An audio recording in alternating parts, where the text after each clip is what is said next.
Sorotan lain, saudara, sakit hati dan dendam kerap diancam menjadi motif pembunuhan yang dilakukan anak terhadap ibu kandung di Medan, Sumatera Utara.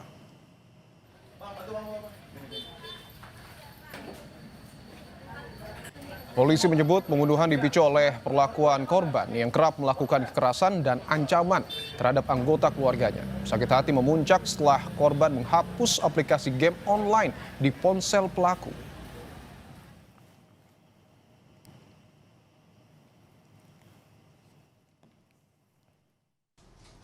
Melihat kekerasan yang dilakukan korban terhadap kakak, adik, dan bapaknya yang diancam menggunakan pisau. Ini dilihat oleh si adik. Kemudian melihat kakaknya, maksudnya adik melihat kakaknya yang dipukuli oleh korban menggunakan sapu dan tali pinggang. Si korban sakit hati karena game online-nya dihapus. Korban melihat game Murder Mystery pada season Kills Others menggunakan pisau. Dan menonton serial anime DC pada saat adegan pembunuhan menggunakan pisau.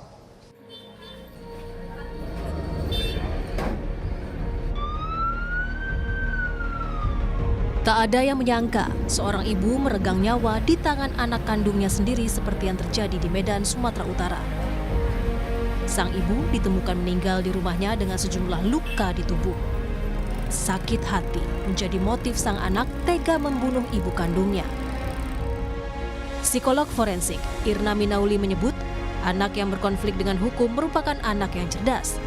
Dari pemeriksaan tidak ditemukan adanya gangguan mental, halusinasi, dan delusi.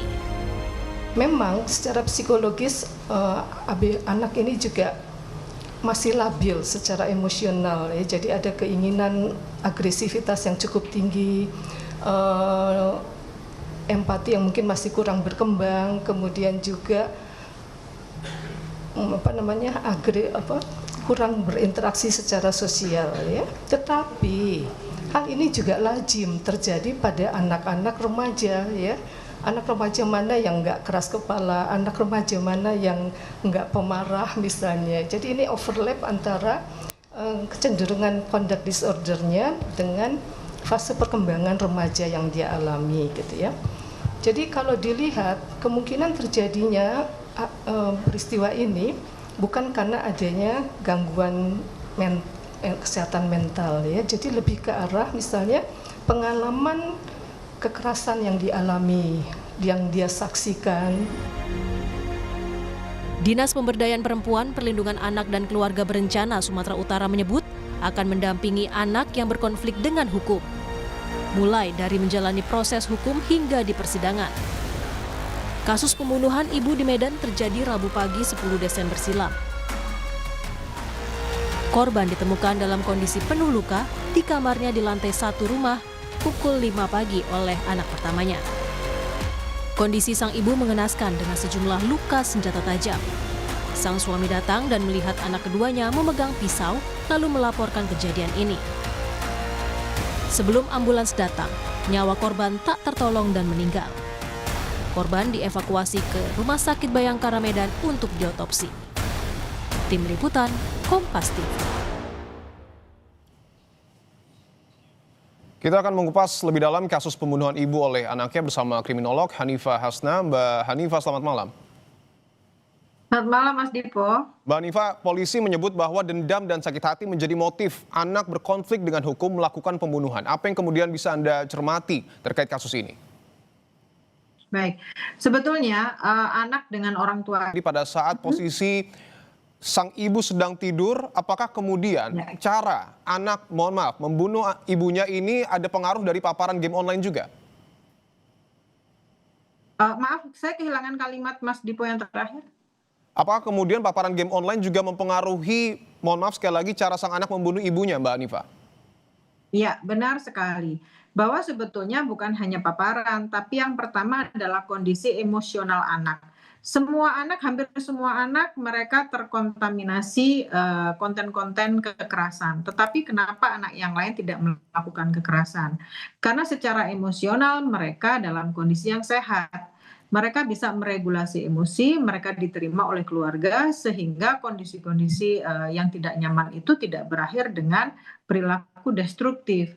Tapi ketika anak mempunyai masalah kejiwaan maaf bukan masalah kejiwaan, tetapi ketika anak mengalami permasalahan keluarga atau permasalahan individu yang tidak tersalurkan, maka tontonan-tontonan itu bisa menjadi trigger.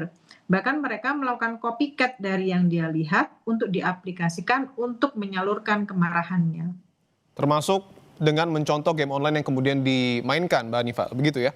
Ya, benar sekali, Mas. Oke, bahwa kita tahu pelaku juga berstatus anak berkonflik dengan hukum, Mbak Hanifa. Bagaimana kemudian penegakan hukum yang harus dilakukan oleh aparat penegak hukum kita? Oke, baik. Kalau kita lihat selama ini sudah benar bahwa sudah menghadirkan KPAI untuk melakukan pendampingan. Tetapi bagaimanapun juga ini adalah masih anak-anak, pasti menganut sistem peradilan pidana anak. Prinsipnya adalah untuk kepentingan terbaik anak, bahwa anak ini sebetulnya tidak seharusnya mendapatkan perilaku yang buruk, apalagi kalau sampai di penjara gitu ya. Karena anak-anak itu yang paling baik adalah memulihkan, bukan menggantikan atau memberikan hukuman yang berat. Karena pendampingan yang wajib itu sebetulnya adalah pendampingan dari orang tua atau wali. Dalam hal ini karena ibunya nggak ada, berarti harus ada ayahnya atau orang yang lain. Terus pembimbingan dari kemasyarakatan, psikolog atau psikiater anak, dan ini sudah dilakukan oleh KPAI. Asesmen harus secara menyeluruh, jadi kemampuan memahami akibat perbuatannya. Apakah selama ini yang dia lakukan itu dia termasuk memahami apa yang dilakukan? Karena pada dasarnya anak-anak umur 12 tahun itu ketika emosi dia akan melakukan sesuatu baru dipikir kemudian. Jadi emosi, aksi, pikir, bukan emosi, pikir, aksi. Ini harus dilihat. Lalu kontrol impulsnya seperti apa? Karena ketika kontrol impuls itu dilakukan oleh seorang anak 12 tahun, itu sebetulnya sesuatu hal yang sangat-sangat normal. Karena secara otak mereka belum jadi, belum sempurna. Prefrontal cortex bagian di mana dia mengendalikan diri itu baru aktif atau baru matang di usia 20 sampai 25 tahun. Sehingga kontrol impuls ini menjadi kurang. Lalu bagaimana dengan diversi dan rehabilitasinya? Karena pidana penjara adalah upaya terakhir. Jadi fokusnya adalah terapi, Ya. pembinaan, dan pemulihan. Karena ini anak-anak bukan harus melakukan penghukuman yang berat. Oke, bahwa nanti akan ada pendampingan juga dari pihak PPA. Apakah kemudian pihak keluarga ini juga harus mendampingi sang anak, khususnya ayah dari anak berkonflik dengan hukum? Iya, benar sekali. Tapi dengan catatan bahwa ayahnya dalam kondisi yang sehat fisik dan mental, karena bagaimanapun juga dia kehilangan istri, apakah dia mengalami trauma jangka panjang atau bagaimana gitu, yang paling tahu adalah dokter forensik yang menangani hal ini. Tapi pasti anak ini memiliki wali. Walaupun demikian tetap harus diperiksa lagi karena kita tahu, sama-sama tahu bahwa anak ini tidak berhubungan dengan lingkungan sosial. Tapi yang perlu kita ketahui adalah apakah ada saudara dekat yang bisa mendampingi anak ini. Bila tidak ada, bisa didampingi oleh LSM atau psikolog yang ditugaskan oleh pihak pemerintah. Oke, antisipasi apa Mbak Hanifa yang kemudian harus dilakukan oleh seluruh pihak agar kasus serupa tidak kembali terjadi? Oke, jadi sebetulnya kalau antisipasi berasal dari rumah. Jadi anak-anak ini tidak hanya didekatkan dengan orang tua, karena dekat itu belum tentu lekat dan belum tentu hangat. Ketika anak dalam kondisi keluarga yang hangat, maka kondisi-kondisi perilaku destruktif itu sebetulnya bisa dicegah. Lalu orang tua harus punya screening awal. Apakah anak ini adalah anak yang menarik diri? Apakah anak yang destruktif, kemarahan yang sangat-sangat besar?